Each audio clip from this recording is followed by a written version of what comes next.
जिस दिन बगावत होगी नरेंद्र बाबू, मैं दावा करता हूं आपकी जमानत नहीं बचेगी, लिख लीजिए आप। वो दिन बहुत जल्दी आने वाला है। एक दिन आएगा, आप करुणा के आंसू बहाओगे, तब आपको पता चलेगा कि आपने कितने लोगों पर जुल्म और जास्तियां की थी उस पद पे बैठ करके। आप लोकसभा में इस तरह से बातें करते हो कि लोग मुझे डंडे मारेंगे, सूर्य नमस्कार करूंगा।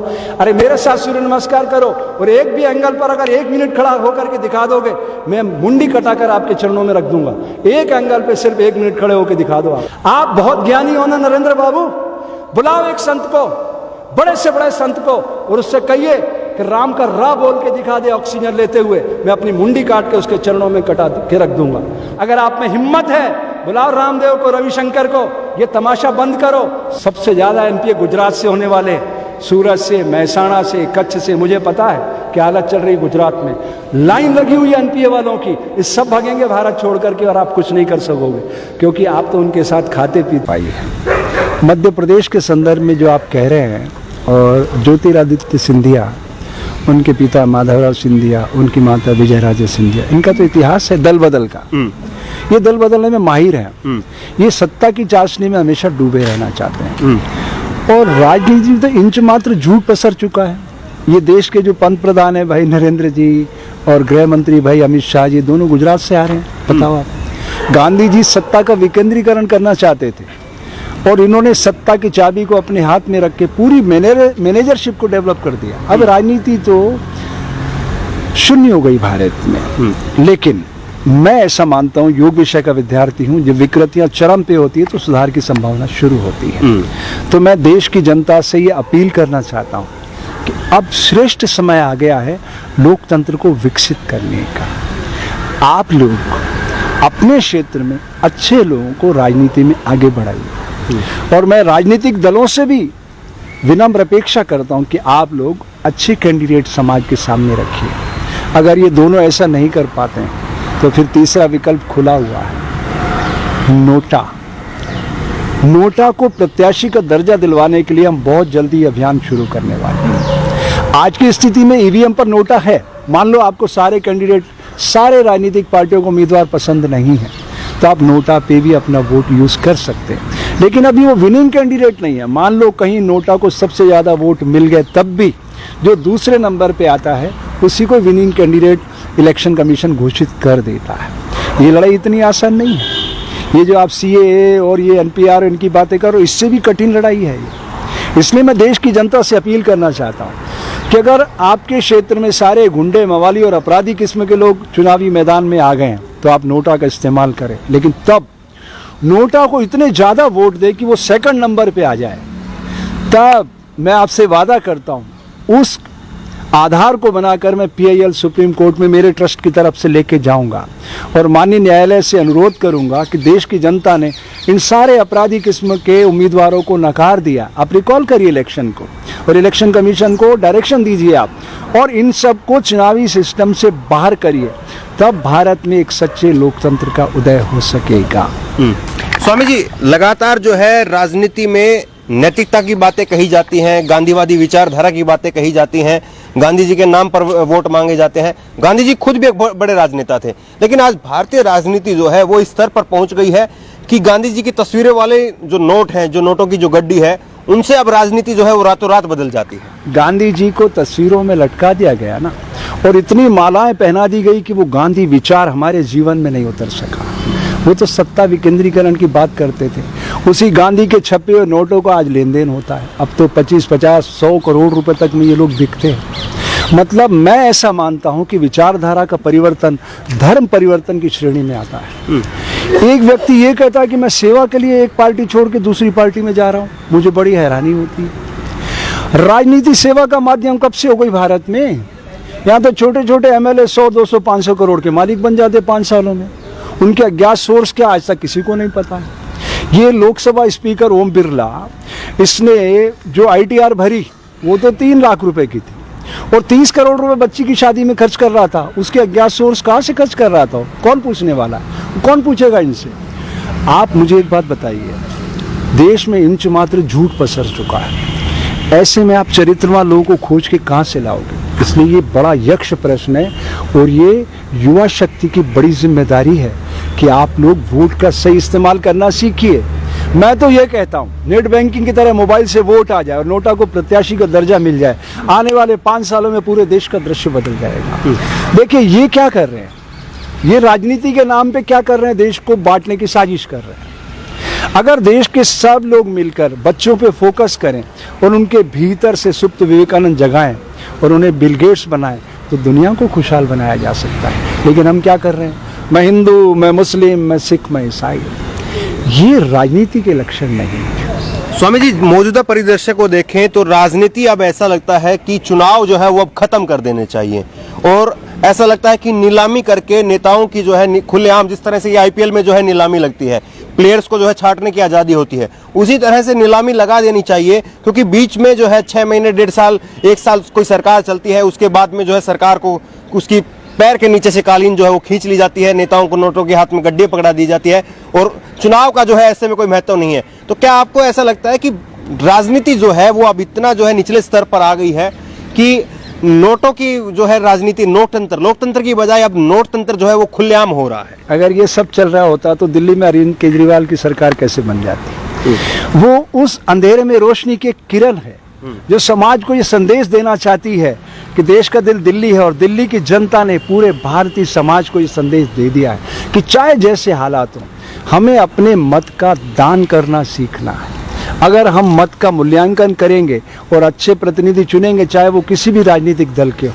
मैं तो हर बार ये जनता से अपील करता हूँ कि आप भाई मुख्यमंत्री मत चुनो, प्रधानमंत्री मत चुनो, अपने क्षेत्र का जनप्रतिनिधि चुनो, उसके घोषणा पत्र को देखो, उससे पूछो कि देखिए हम आपको वोट दे रहे हैं, तब आप इस घोषणा पत्र को इस क्षेत्र में इम्प्लीमेंट करोगे, ये वादा हम सबसे सामूहिक रूप से करके जाओ।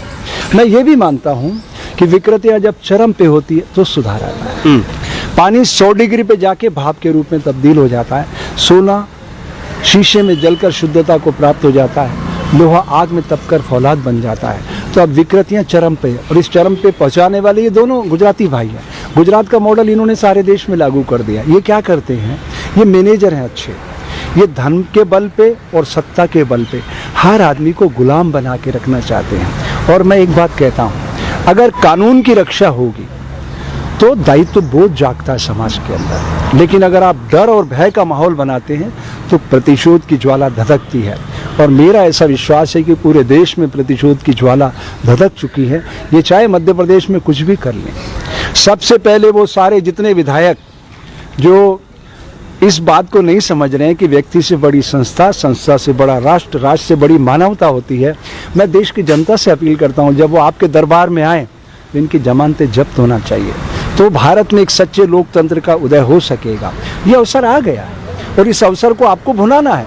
आपके मत का आप दान करते हैं, बस उस मतदान का आपको सदुपयोग करना सीखना है। मीडिया जो है लोकतंत्र का चौथा स्तंभ माना जाता है, लेकिन जिस तरह से आज यस बैंक में 21 लाख लोग जो हैं वो प्रभावित हो रहे हैं, लेकिन उनकी चर्चा कहीं पर नहीं है। चर्चा है कि ज्योतिरादित्य सिंधिया की। तो क्या ऐसे में ये लगातार जो है आरोप लगते हैं बीजेपी के ऊपर कि वो एक मैनेजर हैं, आप भी लगातार इस बात को कहते हैं कि जब भी कोई एक बड़ा क्राइसिस होता है देश के अंदर, जब भी देश की जो जनता का जो गुस्सा है वो उबल करके चरम पर पहुंचता है, तो ऐसे में कोई ना कोई बड़ा तुर्क का इक्का ऐसा निकालते हैं कि पूरा मीडिया का, पूरा देश का जो ध्यान है वो अचानक से दूसरे मुद्दे पर चला जाता है। ऐसा ही जो है अब यस बैंक में जो सरकार की किरकिरी हो रही थी, अब ज्योतिरादित्य नाम की जो है माला जो है वो चारों तरफ भजी जा रही है। ये दोनों मैनेजर इतने कलाकार हैं और इतने ड्रामेबाज हैं, तरह तरह के रंग दिखाएंगे आपको, गिरगिट से ज्यादा कलर फेंकेंगे। ये तो बहुत छोटा सा रंग है। आपका प्रश्न था मीडिया, चौथा स्तंभ में मैं नहीं मानता। मीडिया वॉच डॉग है, वो सिर्फ बता सकता है कि समाज में क्या हो रहा है, इससे ज़्यादा उसकी कोई भूमिका नहीं है। ये भारतीय प्रजातंत्र 3 पिलर पर टिका हुआ, कार्यपालिका, व्यवस्थापिका, न्यायपालिका, और इसमें सबसे महत्वपूर्ण पिलर कार्यपालिका है, जो हमारे वोट से चुने गए जनप्रतिनिधि सरकार बनाते हैं और वही संविधान में संशोधन कर सकते हैं। तो लेकिन अगर मीडिया, अब सवाल ये है कि मीडिया बेचारी क्या करे।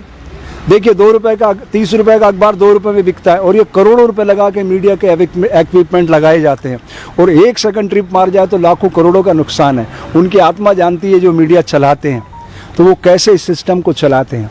तो ये प्राणवायु को रोकने का काम अमित भाई, मोटा भाई करते हैं। बोलते देखो भाई, पेट पे लात मारूंगा अगर आपको मेरा नैरेटिव चलाना है तो पैसा मिलेगा, नहीं तो सारे विज्ञापन बंद। ऐसे में मैं उम्मीद करता हूं जो फ्रीलांस मीडिया है, जो यूट्यूब के जरिए इस देश में आ रही है, मैं दावे से, मेरे 63 साल की उम्र है, 42 साल के अनुभव से कह सकता हूं कि जैसे रेडियो सिस्टम से आउट हुआ है, जैसे ऑडियो सिस्टम से आउट हुआ है, जैसे टेप रिकॉर्डर आउट हुआ है, पेन ड्राइव पे आ गया, मैं दावे से कह सकता हूं आने वाले 3 सालों में ये टेलीविजन स्क्रीन चैनल सारे गायब हो जाएंगे और सारा मीडिया यूट्यूब के जरिए आ जाएगा और उससे फिर और एडवांस होने लग जाएगा। कि हाल ही में जो है 3 दिनों तक लगातार दिल्ली जलती रही और लोगों ने कहा कि जिस तरह से 2002 में गोधरा हुआ था गुजरात में, उसी तरह 2020 में यहाँ पर नरेंद्र मोदी की सरकार में दिल्ली का दंगा हुआ। उसके बाद में जज मुरलीधर साहब जो है वो आदेश देते हैं दिल्ली पुलिस को कि आप दंगा भड़काने वाले नेताओं के खिलाफ एफआईआर दर्ज करिए। दूसरे दिन जो है रातों रात उसी रात जो है वो ट्रांसफर हो जाता है। ऑपरेशन पावर नहीं है ना उनके पास, वो ऑर्डर कर सकते हैं। इम्प्लीमेंट कौन सी एजेंसी करेगी? पुलिस। और पुलिस एजेंसी किसके हाथ में आती है? अमित शाह के, वो देश का गृह मंत्री है। अंततः जो आदमी आपको अपॉइंट कर रहा है वो आप, उसके ऊपर आप राजा बन के काम कर रहे हो, उसे फ्रीडम कहाँ दे रहे हो आप? अमूल्य पटनायक ऐसे हाथ बांध के खड़ा था, कमिश्नर पुलिस दिल्ली। मैं हैरान था, क्यों जली दिल्ली, किसने जलाई दिल्ली? आप देखिए, आप बात समझिएगा, ये गुजरात मॉडल का इम्पैक्ट था। उन्होंने 3 दिन तक बिल्कुल गुजरात में 2002 में यही मॉडल इंप्लीमेंट किया था। जाओ जितनी मार काट मचाना मचा लो। दिल्ली में तो कुछ भी नहीं हुआ, गुजरात में तो ऑफ द लाइन आप गिनती नहीं लगा सकते इतने लोग मारे गए। यहाँ तो 40, 50, 100 पे आंकड़ा धरा रह गया क्योंकि यहाँ की जनता जागरूक थी, मोहल्लों में लोग खड़े हो गए। अगर ये गुजरात मॉडल आ जाता और जनता चुप रह जाती तो यहाँ पे जो संख्या होती ना मरने वालों की, हजारों की तादाद होती। और आप देख रहे हैं कितने लोग वहाँ IAS, IPS गुजरात में जेलों में सड़ रहे हैं। क्यों? ये दोनों मोटा भाई और नरेंद्र भाई प्योर बिजनेसमैन है, मैनेजर हैं। वो ये समझ गए कि इस देश की जनता को कैसे मूर्ख बनाया जा सकता है और इनको ये पता है 48 घंटे में पुलिस का रोजनामचा बंद हो जाता है। कितना भी हाहू करो, जिंदाबाद मुर्दाबाद करो, आप 2024 में चुनाव आना है, इनका क्या बिगाड़ लोगे आप? और फिर ये ऐसा ड्रामा करेंगे, इतना बड़ा ड्रामा, जैसे अभी ये सारी बैंकें डूब रही है। अभी तो आपको पता नहीं है, गुजरात में सैकड़ों लोग लाइन में NPA की लिस्ट में। अगर बैंकों के ये सारे सिस्टम खोल दिए जाएं कि इस पे कितना पैसा है, इनको विदेश नहीं भागने देना, आप हैरान हो जाएंगे। सबसे ज़्यादा NPA गुजरात में। गुजरात मॉडल क्या है? गुजरात में मैं बहुत लंबे समय तक रहा हूँ, वो इंसानों को गुलाम बना के रखते हैं। काम तुम करो, वो तो शहंशाह बन के कुर्सियों पर बैठेंगे। ए झाड़ू लगा, ए सफाई कर, चलिए माल तोल, चलिए माल बना, वो कुछ भी नहीं करते। तो ये उसका बड़ा वर्जन है। ये दोनों भाई, अमित भाई और नरेंद्र भाई, बड़ा वर्जन है। देश की जनता से मैं हाथ जोड़ के प्रार्थना करता हूँ, जितनी जल्दी समझना हो समझ लीजिए। आप कुछ भी करो, इन दोनों को चुनाव में इनकी जमानतें जब्त कराओ। ये तो यूपी में आ गया है और यूपी तो क्रांति का स्रोत रहा है हमेशा से। सारे भगवान ही उत्तर प्रदेश में आते हैं, बताओ इतनी शक्ति यूपी के लोगों में।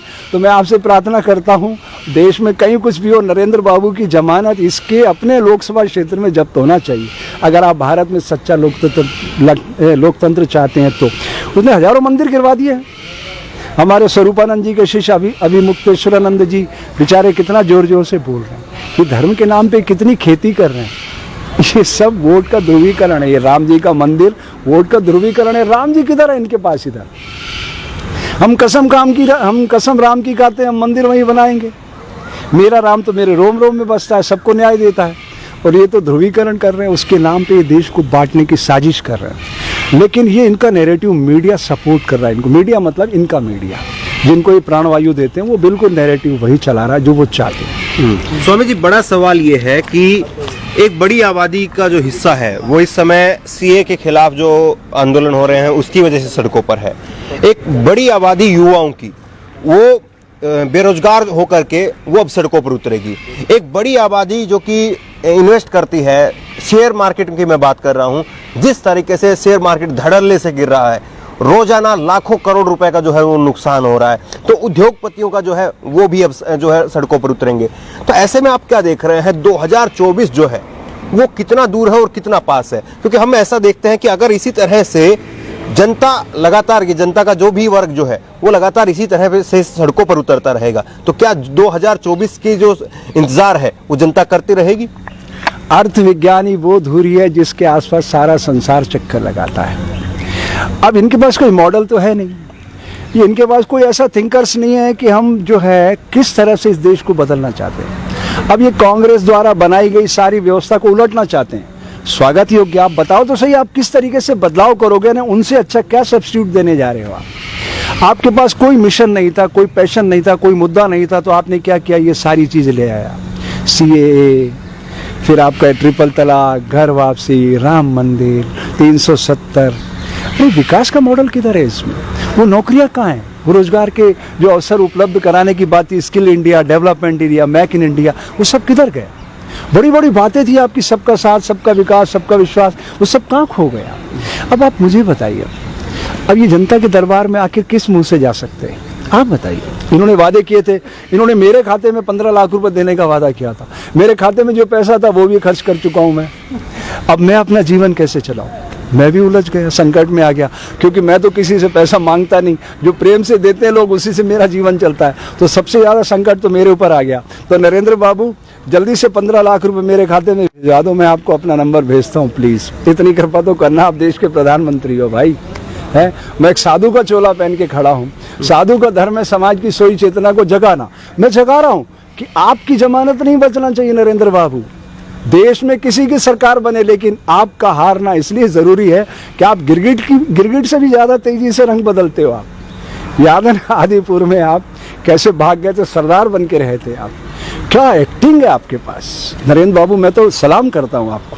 परेश रावल ने क्या एक्टिंग दी है आपको, किस तरीके से मॉब को कंट्रोल करना, कैसे उसको भावनात्मक रूप से उपयोग करना, ये आपका विलक्षण ज्ञान मैं देख रहा हूँ। और मुझे तो आप कभी भी राजनेता नहीं दिखे, कसम से। ये साधु का वस्त्र, सूर्य की पहली और अंतिम किरण, एक साक्षी मान के कह रहा हूँ, मैंने आप में कभी राजनेता के दर्शन नहीं किए। हमेशा आपके अंदर एक ऐसा बहरूपिया देखा जो हर जगह अपना कलात्मक प्रदर्शन करता है। ये आपका मॉडल नरेंद्र भाई ज्यादा दिन चलने वाला नहीं है, लिख लीजिए आप।